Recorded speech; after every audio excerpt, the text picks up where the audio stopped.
Alors, le regard de l'anatomie, c'est une expression que j'emprunte à Raphaël Mandresi, qui a écrit un ouvrage qui s'appelle Le regard de l'anatomiste, dissection et invention du corps en Occident, qui dit ceci: les anatomistes débarquent sur le corps humain, mus par le dessein d'exposer au grand jour ses secrets.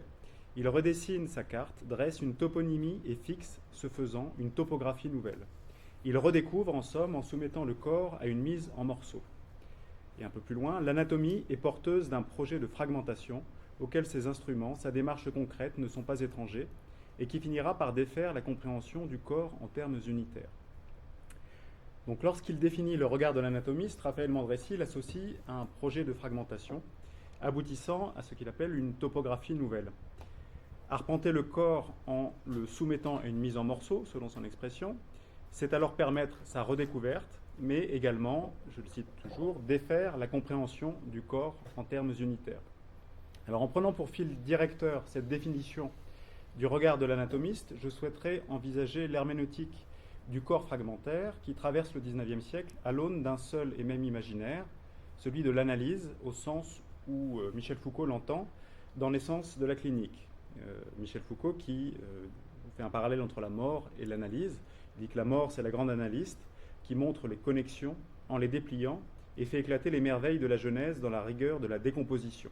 Et il continue en disant: il faut laisser le mot de décomposition trébucher dans la lourdeur de son sens. L'analyse, philosophie des éléments et de leurs lois, trouve dans la mort ce qu'en vain elle avait cherché dans les mathématiques, dans la chimie, dans le langage même, un indépassable modèle est prescrit par la nature. Sur ce grand exemple, le regard médical va désormais s'appuyer.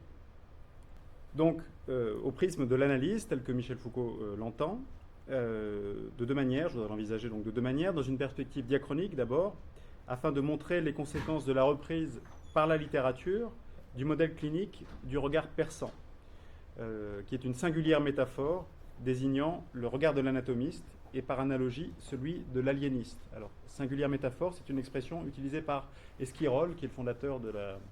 le disciple de Pinel, qui est le fondateur de la psychiatrie, et il utilise cette expression à propos de Francis Willis, qui était le médecin de Georges III. Et Juan Rigoli, dans son ouvrage qui s'appelle Lire le délire, met en lumière l'importance de cette singulière métaphore dans, en particulier, un chapitre qui s'appelle La folie à livre ouvert. Donc le regard perçant et cette métaphore qui a permis de construire l'aliénisme par référence à l'anatomie. Alors, dans une perspective diachronique, d'abord, donc, puis dans une perspective synchronique, en me focalisant de manière plus précise sur ce que l'on pourrait nommer l'optique fétichiste de la littérature fin de siècle. Optique fétichiste qui pervertit le pouvoir analytique du regard de l'anatomiste, sans pour autant sortir de la visée clinique. La visée clinique, c'est décomposer pour comprendre. Donc voilà deux points. Alors le premier point, on pourrait l'intituler, articule regard clinique et poétique du fragment, c'est une perspective donc diachronique. Alors lorsque Michel Foucault analyse la naissance de la clinique au tournant des XVIIIe et XIXe siècles, il la relie à l'émergence de ce qu'il appelle une nouvelle découpe des choses. Or, une telle perspective permet d'interroger l'impact de la clinique sur la littérature, au-delà de la réutilisation d'un vocabulaire spécifique, d'un principe d'organisation, le tableau clinique, ou d'une réserve de patrons descriptifs, c'est-à-dire les types pathologiques, les maladies. Si l'on définit la clinique comme une forme de manifestation des choses dans leur vérité, c'est l'expression de Foucault, il dit que c'est aussi une forme d'initiation à la vérité des choses, la clinique définie de la sorte consacre un regard qui équivaut à un savoir. Pour Michel Foucault, savoir voir ou savoir regarder, c'est comprendre et expliquer. C'est là l'innovation du regard clinique. Alors cette optique analytique portée par la clinique passe rapidement dans une littérature qui est majoritairement romanesque et une littérature qui reprend le topos du regard perçant pour en faire le symbole d'une clairvoyance intransigeante, capable de faire parler les détails. Que ce soit chez Balzac, on connaît Horace Bianchon, que ce soit chez les Goncourt, la clinique de l'amour évoquée dans la préface de Germiny Lacerteux, ou bien chez Flaubert, sa fameuse écriture au scalpel selon Sainte-Beuve, ou même chez Zola, si on pense au docteur Pascal, ou encore au docteur Beauclerc, qui est le médecin de Lourdes, qui prévoit la destinée de l'hystérique Marie, qui voit ce qui va se passer. Eh bien, chez tous ces auteurs, donc, le regard clinique constitue autant une métaphore de l'art du romancier que le vecteur du savoir à l'œuvre. L'optique clinique renvoie en premier lieu à une manière de regarder le réel et de faire parler ce que tout le monde voit sans le voir, pour reprendre l'expression de Michel Foucault, faire parler tout ce que tout le monde voit sans le voir. Donc ce regard clinique offre au romancier le modèle d'une description éloquente, en mobilisant finalement moins un savoir qu'un savoir-faire. Ce savoir-faire renvoie en premier lieu à un art du déchiffrement qui érige le signe en idéal épistémologique. Il se traduit, comme l'a montré Jean-Louis Cabanès, par l'élaboration d'une véritable symptomatologie littéraire qui exploite le pouvoir figuratif des traités médicaux. Par exemple, les pointes blanchâtres, pareilles à des yeux d'écrevisse, dans La joie de vivre, qui est une description imagée des stigmates de la goutte que Zola emprunte au docteur Alfred Garot. C'est ce que montre Jean-Louis Cabanès, un exemple parmi d'autres. Donc Zola emprunte cette image des yeux d'écrevisse, mais en lui donnant l'envergure d'un réseau métaphorique. Le corps de Chanteau, le goutteux, est pareil à la mer attaquée par les falaises, et le mal dont il est victime érode son corps, qui apparaît comme Chanteau apparaît comme un homme progressivement minéralisé. C'est ce que montre Jean-Louis Cabanès. Le symptôme peut devenir, on le voit, non plus un signe, mais un trope, pouvant prendre l'ampleur de l'allégorie. C'est le cas dans La joie de vivre. Alors, conformément à l'esthétique du blason, le fragment du corps est donc ce qui permet d'élaborer un système de signification plus global.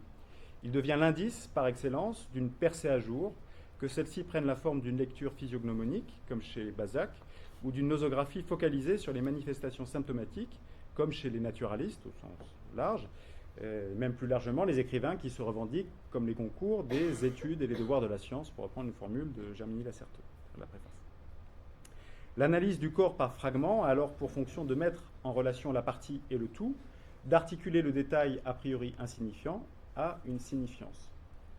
Alors, ce statut particulier du détail permet de comprendre la fonction centrale de la description dans de nombreux récits qui mobilisent une optique clinique.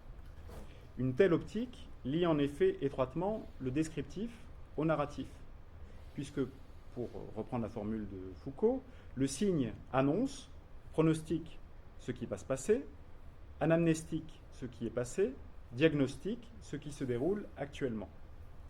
Alors, de Balzac à Zola, la nosographie constitue ainsi un moment clé du récit, parce que la nosographie participe de l'action en cours, voire de l'intrigue générale, si le cas est le personnage principal, tout en ayant pour point de référence le tableau clinique. Alors, autrement dit, la nosographie propose le modèle d'une description dynamique, car fondamentalement diégétique. Un exemple célèbre, c'est Horace Bianchon, qui prévoit la crise d'apoplexie du père Goriot dans le père Goriot, en se contentant simplement d'examiner la figure du vermicellier. Alors, je lis ce court passage. Qu'a-t-il ? Il s'agit du père Goriot. Qu'a-t-il ? Demanda Rastignac. À moins que je ne me trompe, il est flambé. C'est Bianchon qui parle. Il a dû se passer quelque chose d'extraordinaire en lui. Il me semble être sous le poids d'une apoplexie séreuse imminente. Quoique le bas de la figure soit assez calme, les traits supérieurs du visage se tirent vers le front malgré lui. Voix. Puis, les yeux sont dans l'état particulier qui dénote l'invasion du sérum dans le cerveau. Ne dirait-on pas qu'ils sont pleins d'une poussière fine ? Demain matin, j'en saurai davantage. Alors là, on voit que le regard clinique est un regard qui raconte autant qu'il décrit. Le cheminement qu'il indique mobilise le paradigme de l'indice en l'associant à l'hypotypose. Voix, dit-il à Rastignac. Hypotypose qui devient pour l'occasion la figure de la transformation du symptôme en signe. Puisque ce que la description nous amène à voir, ce n'est pas tant le bas de la figure ou les traits supérieurs du visage que ce que ces symptômes traduisent, c'est-à-dire quelque chose d'extraordinaire, dit Bianchon, c'est ce qu'ils traduisent, et ce qu'ils annoncent, c'est la mort. Alors, pour qui épouse l'optique clinique, observer les détails, c'est donc raconter, ça n'est pas que décrire. La description clinique suscite un avant, l'étiologie, et un après, le pronostic, puisque le symptôme ne prend sens et ne devient signe qu'intégré à une histoire. Cette histoire, c'est celle de la maladie et du cas qui l'illustre ou la contrarie. Le paradigme indiciaire articule donc enquête et fiction, description et narration, mais aussi étiologie et fatum. C'est le cas dans les romans qui font de la parole médicale le point d'arrivée de la démonstration et voient dans la nosographie un discours édifiant. Mais cette fatalité est plus globalement au service d'une dramatisation dont le fragment corporel est le levier principal. Dans La Marquise de Sade de Rachid, Rachid fait ainsi cohabiter ironiquement perspicacité clinique et aveuglement amoureux. Le savant Célestin Barbe, qui est le tuteur de l'héroïne, la Marquise de Sade, c'est son surnom. Donc le savant Célestin Barbe est irrémédiablement attiré par le pouce démesurément long de la jeune femme, identique à celui d'un assassin dont il conserve le bras momifié. Alors ce pouce long fait allusion au cas Tropman, qui est l'auteur des Crimes de Pantin, qui a un pouce aussi long que les autres doigts. Donc il est attiré par le pouce très long de sa pupille, et de cette attirance déplacée pour la pièce anatomique, le savant ne sait que faire, puisqu'il est incapable d'interpréter son obsession et d'y lire son attirance trouble pour sa pupille et le danger qu'elle représente. Alors je cite un passage du texte. Elle lui semblait une autre créature depuis la découverte de son pouce. Il lui venait le désir de l'étudier de plus près. Comment diable avait-elle le pouce aussi long que celui d'un assassin ? Il se penche sur Marie comme sur sa Vénus anatomique, et il finira écrasé dans une scène d'explosion par cette Vénus anatomique. Donc il se penche sur Marie, c'est-à-dire la Marquise de Sade, comme sur sa Vénus anatomique, et finalement le savant prend trop tardivement conscience de la signification réelle de ce signe morphologique, puisque son intérêt pour Marie ne sera plus clinique. Voilà un extrait d'un dialogue un peu plus tard. Voilà ce qu'il dit à Marie. Vous avez la monomanie des cruautés. Ah, ce pouce long et mince, il est l'indice absolu. Et un peu plus loin, voilà la réponse de Marie. Ah, vous savez, mon cher docteur, qu'il est dangereux pour vous d'examiner les défauts de ma personne. Allusion à un passage où effectivement il se penche sur elle, il lui apprend des planches anatomiques, mais on sent qu'à travers ces planches anatomiques montrées à sa pupille, il y a un autre désir qu'un désir de savoir qui passe. Alors ce statut d'indice absolu du pouce confirme ici le pouvoir de signification du fragment corporel, tout en le déconnectant d'une réelle possibilité d'interprétation. Il est en quelque sorte absolutisé, mais le détail, en étant absolutisé, il fait écran au tout, et il devient l'emblème de la myopie amoureuse du savant. Alors, ce qui m'amène à mon deuxième point, plus concentré sur la fin du siècle, qui vise à interroger le lien entre l'optique fétichiste et ce qu'on pourrait appeler la crise de l'analyse. Alors le fonctionnement dont je viens de parler, de cet indice qui signifie mais qui en même temps fait écran au tout, ce fonctionnement évoque bien entendu celui du fétichisme, qui devient à la fin du siècle une catégorie nosologique. Alors, le fétichisme est défini par Richard von Krafft-Ebing dans Psychopathia Sexualis comme ce qui exerce, je le cite dans la traduction française, qui date de 1886. Donc il définit le fétichisme de la manière suivante. C'est une sorte de charme que n'explique nullement la valeur ni la qualité intrinsèque de l'objet symbolique. Donc le fétiche renvoie à un fait physiologique constitué en loi érotique pour Krafft-Ebing. Binet, oui c'est Binet, Binet va lui dire, il va travailler sur le fétichisme, donc c'est un proche de Charcot qui va travailler sur le fétichisme en même temps que Krafft-Ebing, c'est en 1887. Binet va dire que tout le monde est plus ou moins fétichiste en amour, même s'il prend soin de préciser qu'il existe néanmoins, je le cite, un grand et un petit fétichisme, à l'instar de la grande et de la petite hystérie. La petite hystérie, c'est celle de toutes les femmes, la grande hystérie, c'est l'hystérie pathologique de la salpêtrière. Donc le fétichisme, c'est aussi une loi physiologique, une loi amoureuse, mais ça peut devenir évidemment une maladie. Alors dans la littérature fin de siècle, le blason amoureux va prendre une coloration très nettement morbide, au point parfois de se confondre avec le morceau anatomique. Alfred Binet prend d'ailleurs ces exemples dans la littérature. Il cite Adolphe Belot, qui est l'auteur de La bouche de Madame X, qu'il cite, et il fait, par exemple, de la vénération de Madame X un symptôme fétichiste. La bouche, il cite d'ailleurs Adolphe Belot, qui signifie pour le personnage un tout, un ensemble composé des lèvres, des dents, des gencives, de la langue et du palais. C'est une citation du roman. Alors l'amant fin de siècle, qui est adepte du bibelot et de l'off-mythe, comme chez Huysmans, l'amant fin de siècle substitue donc avec plaisir la partie au tout. Comme l'aliéné de la chevelure ou l'idéaliste d'un cas de divorce, de Nouvelles de Maupassant.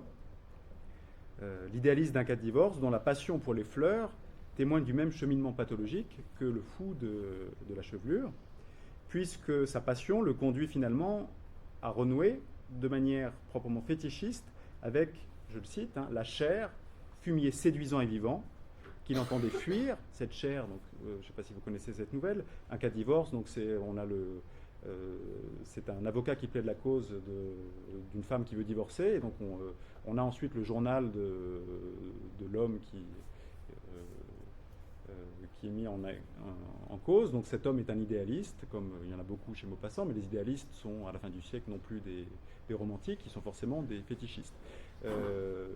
Et donc cet idéaliste tombe amoureux d'une femme, et évidemment, après l'amour, l'animal est triste, et donc il est finalement très déçu, et il va tourner cette passion idéaliste vers ses fleurs, les cultiver en serre, mais en cultivant ces serres, il va retrouver la même dimension charnelle, sauf que là, elle va être idéalisée, mais en étant idéalisée, elle va devenir pathologique.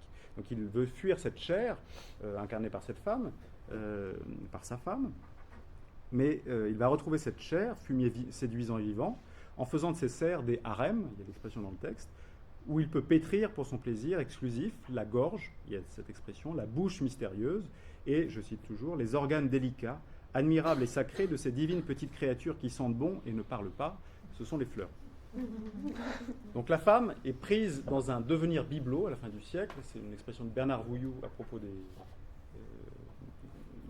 traitement de la femme chez les Goncourt. Cette femme est prise dans un devenir bibelot, et cette femme n'est bien à la fin du siècle qu'un objet, mais un objet fétichisé. Le blason amoureux est alors à l'image du regard désirant qui le forge.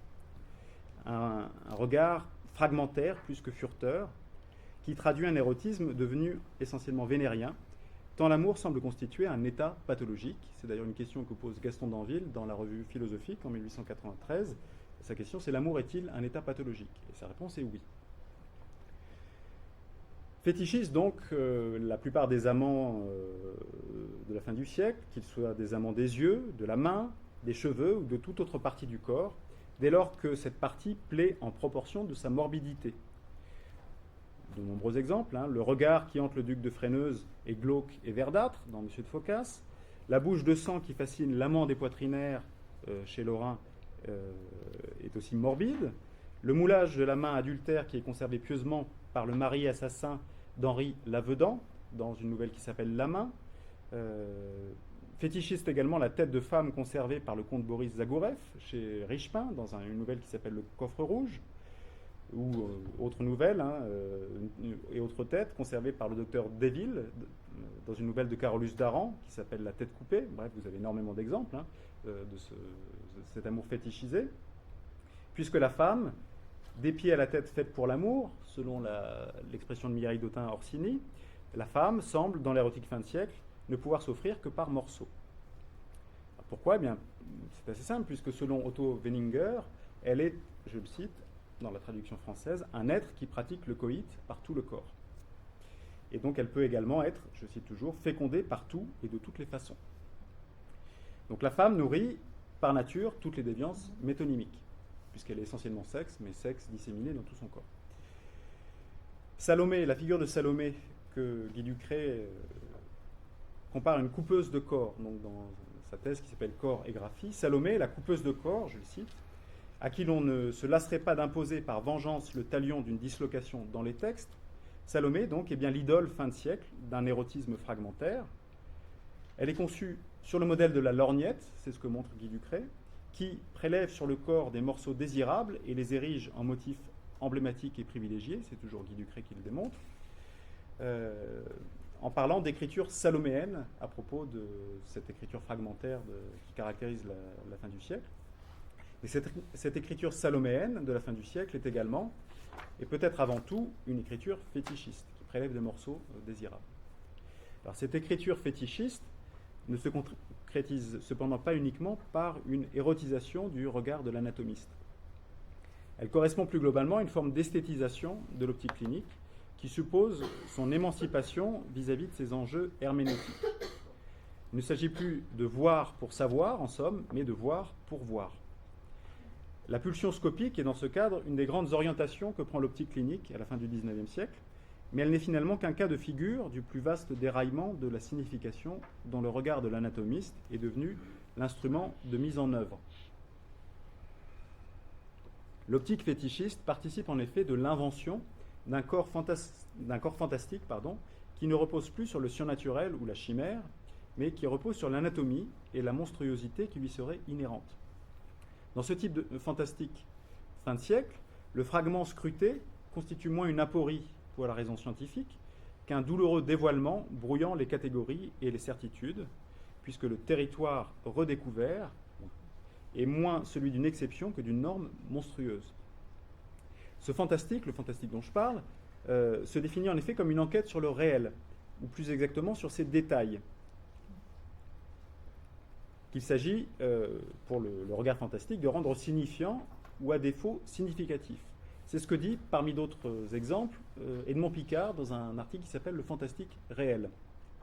Alors, il définit le fantastique réel par ce souci du détail, de l'observation, et il prend comme exemple, cet exemple suivant, que je cite, « Deux petites taches rouges montent aux joues de mon ami. Qu'est-ce ?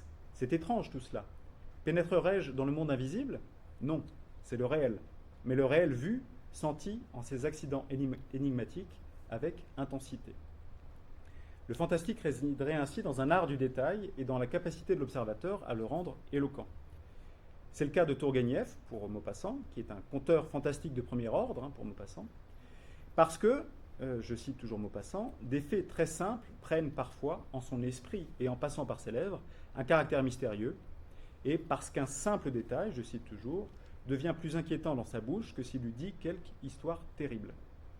C'était déjà, selon Ernest Hello, dans un texte qui s'appelle Du genre fantastique, qui date de 1859, c'était déjà, donc, pour Ernest Hello, une manière de voir qui conférait aux contes d'Hoffmann leur dimension fantastique. Les récits purement naturels d'Hoffmann, selon lui, permettent de comprendre que, je le cite, « si le fantastique n'est pas toujours dans l'objet, il est toujours dans l'œil ». Il suppose et requiert, lui aussi, un regard perçant, capable de déceler la monstruosité des détails. Alors, ainsi que le rappelle Henri-Jacques Sticker dans l'ouvrage collectif d'Alain Corbin qui s'appelle Histoire du corps, Henri-Jacques Sticker rappelle donc que cette monstruosité, au XIXe siècle, cesse d'être associée à l'infirmité, pour devenir, à l'instar de la folie, une anomalie significative de la norme. Je le cite, « L'observation prouve qu'un monstre n'est pas monstre tout entier.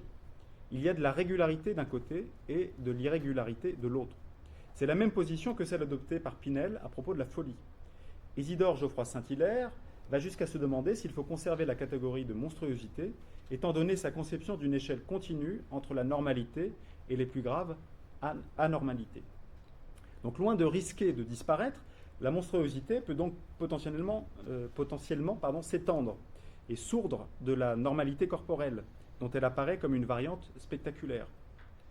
Devenue clinique, cette monstruosité est désormais intimement liée à la découverte d'une familiarité du pathologique et à la constatation fortuite et imprévue d'une similitude, là où le spectacle du monstre surnaturel laissait supposer une distinction. Le monstre, c'est l'autre. La nouvelle définition de la monstruosité au cours du XIXe siècle, en particulier à la fin du XIXe, montre que le monstre, ça n'est pas l'autre, c'est soi. Le fragment corporel joue, dans cette perspective, un rôle central. À l'image du pouce trop long de l'héroïne de Rachilde, la monstruosité est provoquée par un corps dont on perçoit subitement l'étrangeté et qui devient de ce fait matière à fantastique. C'est le sens de la nouvelle Lanterne magique de Jean Lorrain. Au narrateur qui oppose la science et le fantastique comme le savoir et le mystère, l'électricien Forster démontre que si le fantastique ne peut plus occuper le devant de la scène, puisque le dialogue a lieu durant l'entracte du sommeil de Faust, et le narrateur regrette le fantastique romantique, la pompe, le décor du fantastique de Faust, par exemple, le surnaturel, etc. Si le fantastique, donc, à la fin du siècle, ne peut plus occuper le devant de la scène, Faust, ce qui est joué, il est désormais, ce fantastique, à chercher dans la salle, et dans un réel qu'il faut apprendre à voir et à redécouvrir. Je cite ce que dit l'électricien Forster. Fouiller un peu du bout de la lorgnette le clair-obscur de ses baignoires, ses narines vibrantes, ses pâleurs de linge, ses prunelles hallucinées, ses mains exsangues posées au rebord de la toile de velours rouge et tourmentant, nerveuses et fébriles, le flacon de sel ou l'éventail, ce sont les grandes dames mélomanes du monde, de la haute banque et de la sucrerie, toutes morphinées, cautérisées, dosées, droguées de romans psychothérapiques et d'éther. Ce sont les possédés de la nouvelle et jeune aristocratie. En incitant le narrateur à fouiller un peu du bout de la lorgnette, Forster invite son contradicteur à lever le masque d'une réalité rassurante pour redécouvrir un fantastique perdu de vue. Alors, autre exemple, dans ses histoires incroyables, Jules l'Hermina, donc les histoires incroyables sont un recueil de nouvelles inspirées de Poe, Jules l'Hermina va également exploiter ce dévoilement avec beaucoup de perversité, en soulignant, par exemple, qu'il y a des hommes dont le regard sonne faux. C'est une citation. Autre citation, il va dire que le visage qui ne dit rien parle en dedans.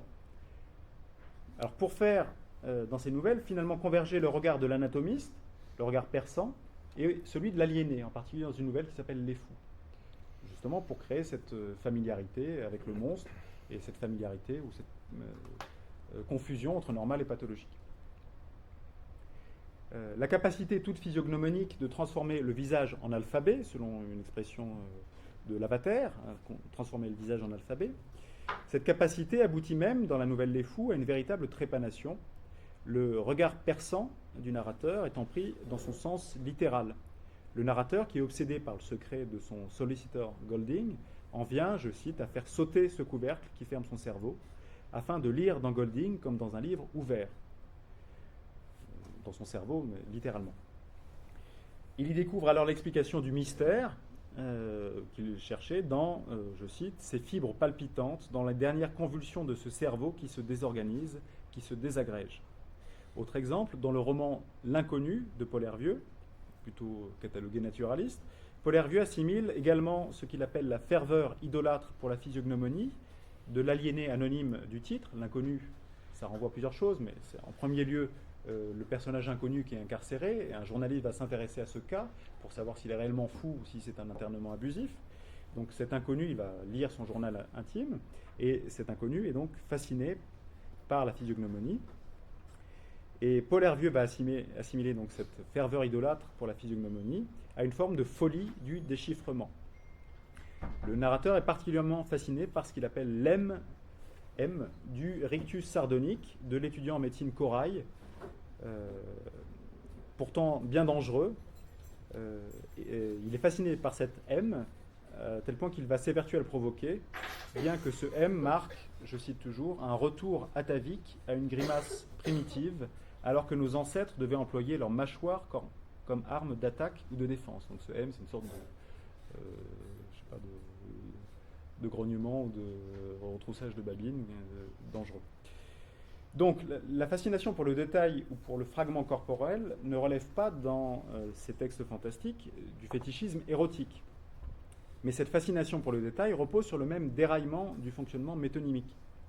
La partie ne renvoie plus au tout, mais dissonne et aboutit à une forme d'autonomisation monstrueuse qui rend impossible toute analyse véritable. La nouvelle intitulée L'autopsie, écrite par le médecin Henri-Étienne Bonis, sous le pseudonyme de Paul Abord, cette nouvelle intitulée L'autopsie est à cet égard révélatrice de la manière dont le regard de l'anatomiste peut produire un effet fantastique dès lors que le fragment corporel échappe à l'appréhension rationnelle pour parler à l'imagination.